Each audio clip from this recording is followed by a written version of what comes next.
What's up, YouTube? My name is Jason, and this is my take. I'm back. Hope you guys had a great weekend. And for this week, I'm just going to be doing one video, and it is the collab album between Drake and 21 Savage titled Her Loss. Now, listen, we know who Drake and 21 Savage are, and this is an album that was highly anticipated, and an announcement came, kind of not really out of nowhere, but I don't think anyone was really expecting this. But everyone was excited about this, including myself, as when Drake and 21 Savage get together, it's always a great time. They always bring the best out of one another, whether it's Knife Talk or for Certified Lover Boy, or Mr. Right Now on 21 and Metro Boomin's Savage Mode 2, to Jimmy Cooks, which was a teaser for this album that was the last song on Drake's Honestly Nevermind record. So like I said, 21 has done collabs with other artists. He's done it with Metro Boomin, and as well as with Offset of Metro Boomin.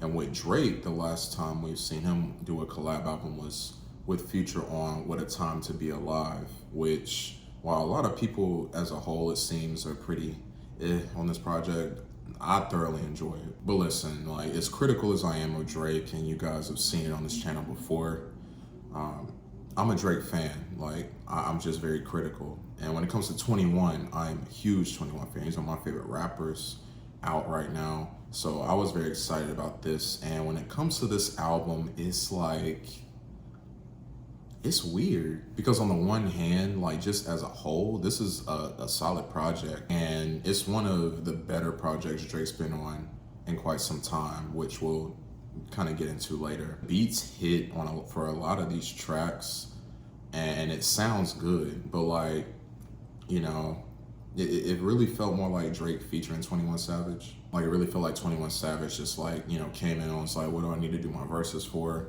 Did them. And then Drake had 4 or 5 songs to himself on this 16-song album. It just really didn't feel like 21 had the presence that I really wanted. So it's like I said, it's weird. And I'll get more into that because we got quite a bit to talk about. I hope this isn't too long of a video, but we'll see. It's some stuff we got to get into. But let's jump right into the highlights here, because I think that this album got off to a very, very good start. And Rich Flex has been quite the talk when it comes to this album, just off of the tweets and everything with Drake and his part in the beginning, which is just hilarious. But this is a great kickoff to the album.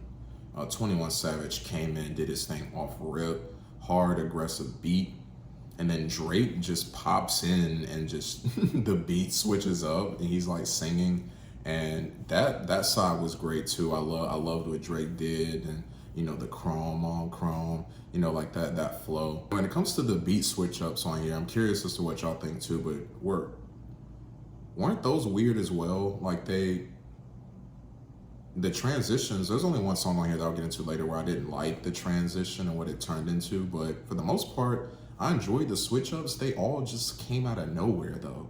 Like, you never saw it coming. There's a lot of times where on songs there's like a little tiny bridge section that's like, that kind of gears you for that switch up, but on here they were just like out of nowhere. Major Distribution is one of my favorite songs, period, on this project, and one that I go back to more than a lot. We start off with Drake singing, and I enjoyed his singing. I enjoyed Drake singing on a good amount of the cuts on here, and I enjoyed it here. And then we get another random beat switch, but the beat is so hard. Oh my goodness. And I gotta shout out Lil Yachty also. I really, just the ad-libs that he was providing, I really enjoyed, and it really added more to the track. But Drake came in, did his thing on that beat switch, and then 21. This is the 21 that like I was like excited about, and that we did get on his the pieces of the album that he was on. On BS was another highlight. The big thing for me was when Drake and 21 were trading bars at the end, and when 21 says something about I hop on your song and they think you the feature, and then Drake comes back and say I hop on your song and make a label think they need you. Like, that was cool. Also, I guess he was really just taking shots at Block Boy JB and Smiley, because the labels did think that they needed them after Drake jumped on their songs. BackOutsideBoyz was another highlight, and this is one of the cuts that I mentioned where it was just Drake on it. This is the type of beat that I could like hear like a Uzi come on to, or maybe even like a Yeet. But I enjoyed Drake and like what he did vocally. This is one of the first disses that we hear on the album, intentional disses, and that's one thing that we'll be getting into in this video, as well as Drake throws shots at a lot of people. The first being on BackOutsideBoyz that I caught, at least, where he takes shots at Drum. For those who don't know, Drum, R&B singer, he was big with the song Broccoli featuring Lil Yachty. But the big song that like really like blew him up like at first was Cha Cha. And Drake has this line on BackOutsideBoyz. He says, BackOutsideBoyz, toting a 70 on the strip, I'm ready to die, cutting the traction behind the corner. I make that ish glide. Tried to bring the drama to me. He ain't know how to cha-cha slide. So drama, drum, cha-cha, slide, cha-cha the song. There was a whole beef between Drama and Drake around Hotline Bling because let's be honest, it sounds just like cha-cha. That's where he got it from. And you know, that kind of changed things for Drum. I think Drum is a guy that's like one of the more talented R&B artists in the game. And how big Broccoli was and what happened with, you know, that whole situation with Drake, I feel like it really changed the trajectory of his career. And he's not in the, he should be in a higher spot, I think, musically than where he is. Thought it was interesting that Drake felt the need to talk about this because, I mean, like, I can understand you being upset, somebody, you know, constantly talking about it, but bro, like, it sounds just like Cha-Cha. Hotline Bling sounds just like Cha-Cha, bro. I really enjoyed the track Privileged Rappers. I caught that sample too. I don't know the original sample for it, but I know Jay-Z used it on Hard Knock Life for a week ago, I believe, with Too Short. So I like this trap version of that they did here. And 21 Savage, like, this was the best, like, this might have been like the best verse on the album. Like the way that 21 came in on this beat right here, it was everything. Also enjoyed the track Spin By You as a whole, another greatly produced beat. I think going back to the weirdness of this album, this is one song where I think that you know, is happening as well. Because on this song, Drake throws out some bars on the second half of the track here where he calls out lawmakers who have, you know, been pushing these laws and all these abortion bans, and, you know, take shots at them for doing that type of thing, which is like, wow, like, okay, Drake, like, rarely do you hear Drake talk about anything going on in the world, politically, anything. So that was cool. But then, like, I was just like, in the context of this whole album, I don't think this is the right album to say that on, because a lot of interesting bars about women and misogyny and just all that on here. It would have been nice to hear this bar on a different album. It just doesn't sound right here. We got to talk about the 10th track on here that features Travis Scott. I'm not saying the name of it, but you know what I'm talking about. But man, was this another big highlight, especially when it came to Travis. Like, this was like the most Travis Scott type of moment you could have on a track. Like, the track is already like nice. Drake is doing his thing, 21 as well. Like, but then the beat, like, there's just the extra element added to the beat when Travis comes on. It just like those horns, just like how much more psychedelic the track felt. Like, Travis really like came in and did what needed to be done. Then we have the track Middle of the Ocean, which really, to me, turned things up on that second half when the beat switched, because it really felt like vintage Drake. And that beat that he like was rapping on, like, it just, it brought this is the like best type of Drake you can get on a track like Middle of the Ocean. And then Birdman, you know, shows up at the end, is just talking. Like, it felt so vintage, it felt so nostalgic, like this type of Drake track. But then Drake drops a line here calling Serena Williams' husband a groupie. For those who don't know, Drake and Serena Williams used to date like way back, like 2011, 2012, I want to say. Like, Drake would always be at the tennis matches clapping and whatnot. It's interesting that Drake took shots at Serena Williams' husband, calling him a groupie, because we know Drake has exhibited groupie-like behavior before, but also, like, you know, Drake, she's gone, bro. She's been going for a decade now. I also wanted to mention the track 3 AM on Glenwood, which is strictly 21 Savage on this track. I thought it was interesting that, you know, we had the timestamp and location type song, but there was no Drake on it. I thought that would have been interesting to hear him, but I thought 21 Savage did his thing like normal, but am I the only person that thought this should have been over like a more dark, like murderous type beat? Like, he was kind of rapping his normal, like, you know, violent talk over this like bright, like clean type of beat, and it just felt odd. Like, it felt like 21 was doing what Drake would do on this type of track, and I would like for 21 to be more like 21 Savage than like Drake. But with all that being said, what makes this album weird are just like some of the moments on here that were questionable, but also just moments that I just felt like were unnecessary and just like threw the album off. The first being the song Hours in Silence. The singing and the auto-tune on 21's voice, it was bad to me. And then like this track was just felt like such a drag. I was ready for this song to be over because Drake was just like whining for like 3 minutes at the end of this track. It was like Drake on Diamonds Dancing off of What a Time to Be Alive, but like not in a good way at all. And then right after this track, we have the song Treacherous Twins, which just I could very much do without. I really did not enjoy Drake singing on here. And it's the same with 21. Like the moments with 21 that I didn't like on this album was when it gave more Issa vibes, his album, because that's one of my least favorite 21 projects, if not like my least favorite, just because I'm not the biggest fan of singy auto-tuney 21 Savage. The track Broke Boys was not supposed to be on this side of the video, but that switch up to me really ruined things. That first half was so hard.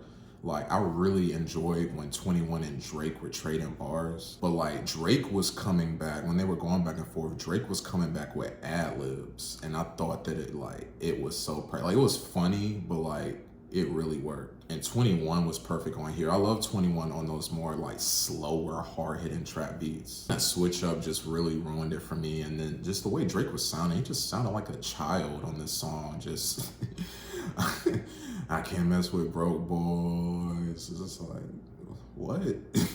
Then it's like the outro on here, I guess it's F Me. First off, like, what was the point of this track? And second off, how are you gonna have an outro with just one artist? Like, we started this album with both the guys collaborating on this album, so why can't we end it that way, you know? But last, and certainly not least, is the track Circo Loco. First off, Drake disses Kanye on this track, where he was saying that he only linked with Kanye for that little Larry Hoover concert that was on Amazon Prime. He only did that because of Jay Prince, not to mend things with Kanye, which is just, wow. I mean, guess I can't blame you. Also, what happened with that? Is Larry Hoover like out of jail now from that little benefit concert, or like what happened with that? But the more controversial thing on this song was the line where Drake basically talks about a woman lying about getting shot, but she's still a stallion, and then talks about like, you know, you graduated college, and talked about that. Both of those pieces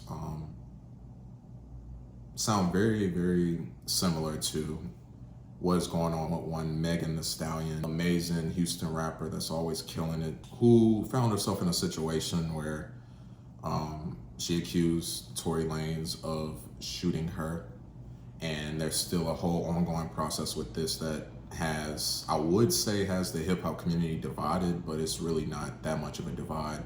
Most people think that Megan Thee Stallion is lying about it and go to lengths to shame her and all that, specifically black men. So let's just take some time to discuss that, shall we? This is the kind of the rant part of the video, but black men, calm down. Let's have a seat. Let's have a discussion here, okay? I want you to look at this right here, all right?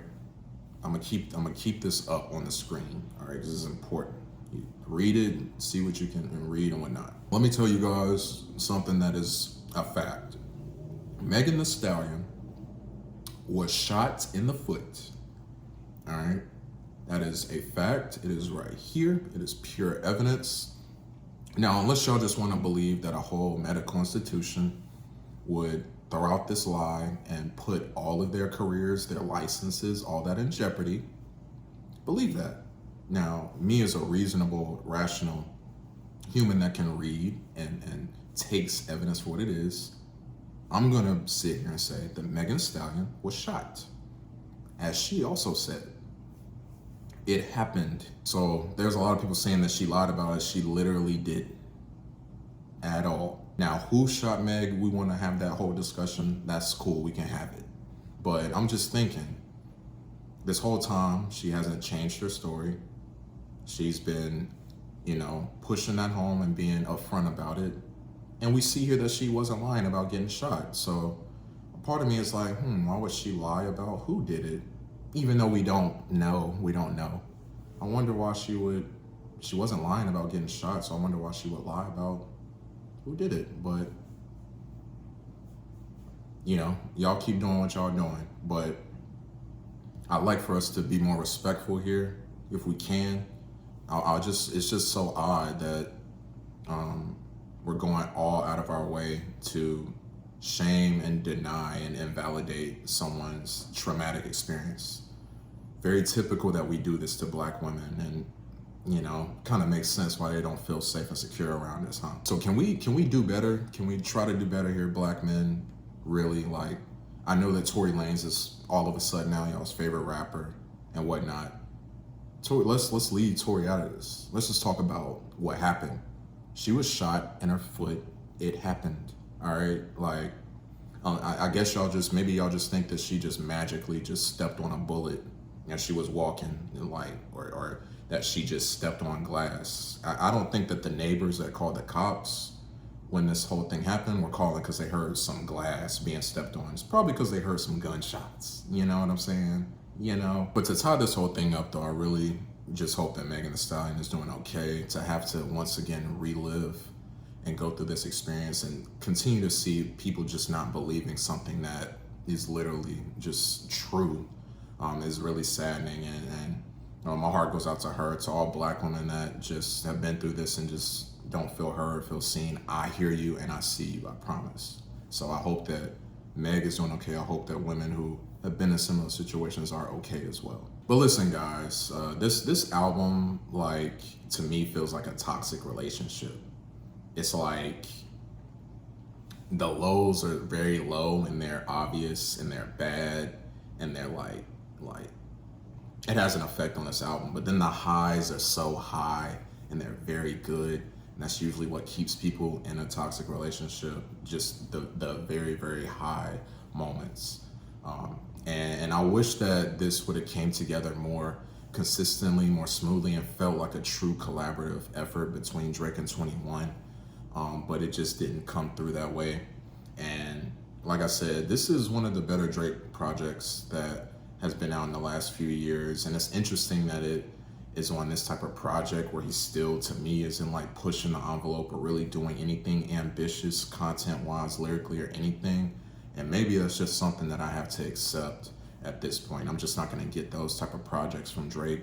But if I'm getting Drake stuff like this, minus the weird, questionable, and hurtful bars here, I can deal with that. So we'll just have to see what the future holds for Drake and 21.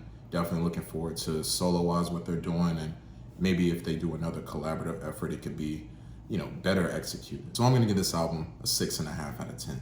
So what you guys think of this Drake and 21 collab album? Did you love it? Did you hate it? What were your favorite tracks? Let's have a discussion down in the comments. Thank you guys so much for tuning in to another week of Jason's Take. Try to have a couple more videos for you guys next week. Thank you so much for tuning in. Please like and subscribe. I'm Jason.